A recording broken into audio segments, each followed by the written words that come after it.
Hi, this is the Radical Farmer here at Organic Farm 7. So, first of all, I want to pass my apologies. I've been quiet for some time as I intended to be sharing quite a lot, like on a weekly basis. But I had a very tight 2 months, but I think I'm back now. Things have stabilized. So, we're going to start from where we ended. Previously, we've been talking about water, the importance of water.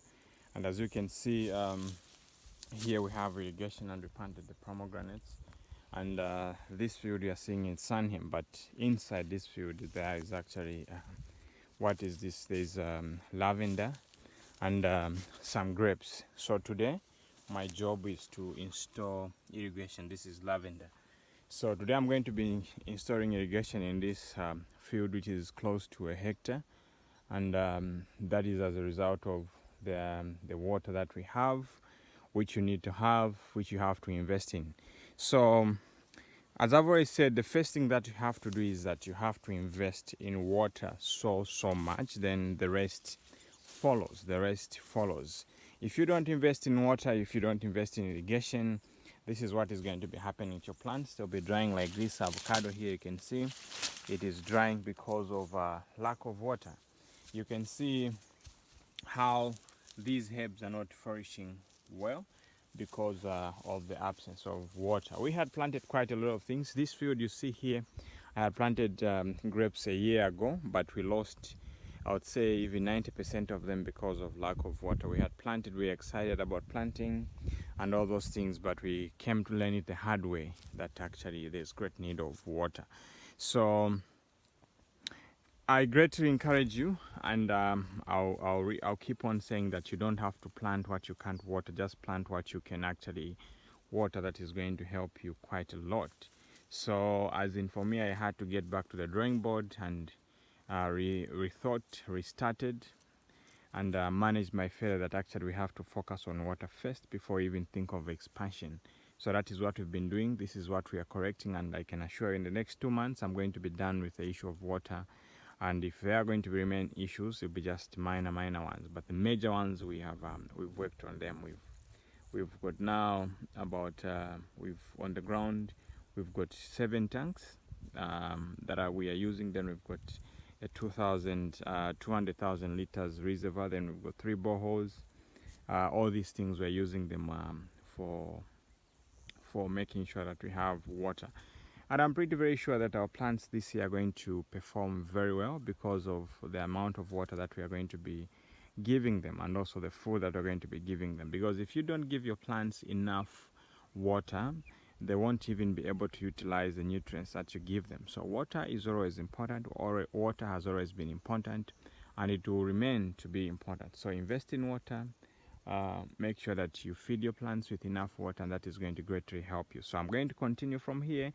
And what I'm going to deal with today, I'm going to talk about the issue of soil rejuvenation. As you can see, our place is a rocky place. It is filled with rocks. It's a very hilly place, very sloppy place, and most of the soil is gravel, as you can see. So my philosophy is that there is actually no soil beyond repair. There's no soil that cannot be used. There is no soil that actually cannot produce anything. So if your soil has got anything that grows in there, just know that that soil actually can produce food.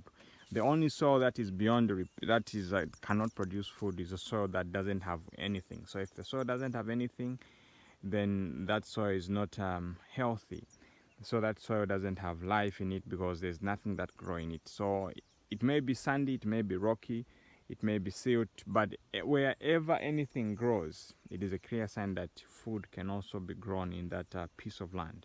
So how do you revive your soil? How do you make your soil become more healthy? So number one, it is the issue of growing cover crops. So today I will just talk about cover crops. Cover crops, these are plants that are used to rejuvenate the soil, aerate the soil, loosen the soil, as long as activate microorganisms, and also to make sure that the soil it contains life, and also it contains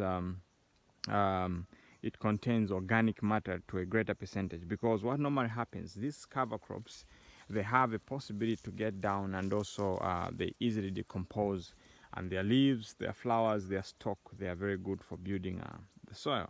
So today I'll share with you two very powerful cover crops that I've been using to build this soil, and also to block running water so that the water stays in the ground, and also to protect the soil, the land, from direct sunlight, as well as to make sure that the soil is well covered and protected all these other seasons. So number one is velvet beans.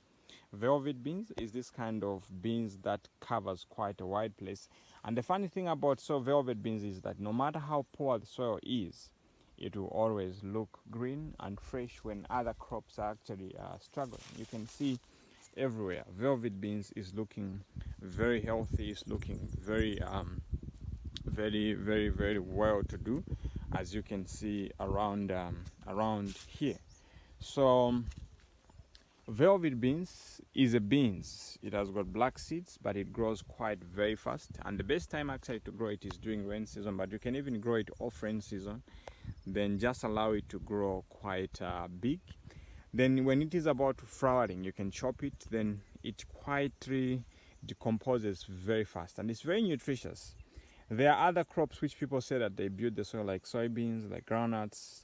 I did an experiment on that. It doesn't, they don't build the soil compared to these top two. So there's velvet beans, is very powerful for soil rejuvenation, and also as a cover crop, it covers the soil, retains moisture, and also adds nutrients, and also stabilizes the soil pH. That's the very thing that also sun hemp does. Then coming this side, as you can see, and how you plant velvet beans, you have to dig the holes and bury it, but the coverage for velvet beans is quite wide, as you can see over there. So these we had planted last year.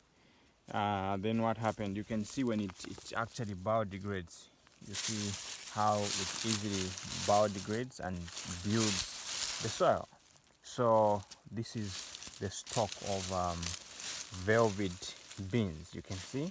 So then after that, you can see how it covers. Even in lucky presses, it still does quite very well.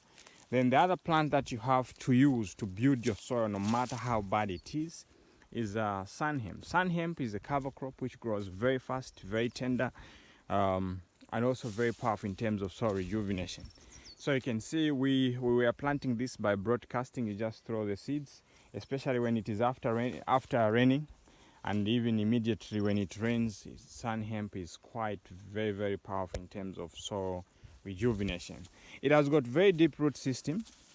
Maybe let me just put one plant. You can see the root system of sun hemp, and it also contains some nodules, and this actually tends to decompose quite faster. When it decomposes, it really builds the soil very well. So what am I trying to say? What I'm trying to say is sun hemp is a very powerful soil rejuvenator.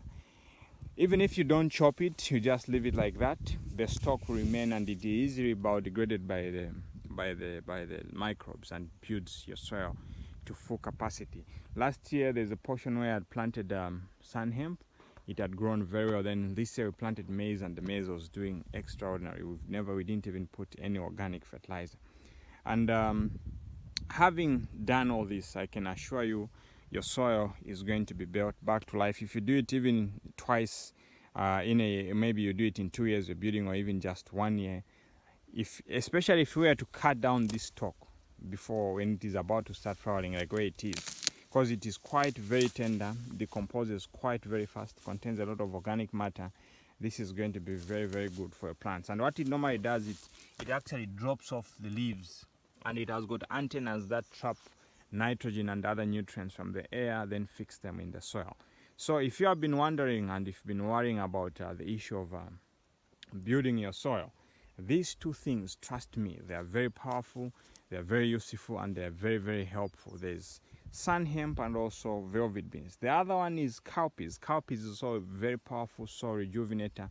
And the good thing about all these crops that I've mentioned here, you can also use them to actually make liquid organic fertilizer. You can add them to your compost. Adding them to your compost is a great idea because they contain all the needed nutrients to feed the microbes for them to biodegrade quite faster.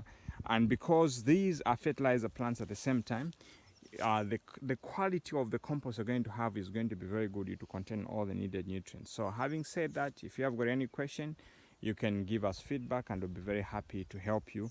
And if you need help with seeds, you can let me know, but if you can get them somewhere else, that is still okay. What we just want is for you to have the seeds. So having said that, have a great day, and wishing you the best.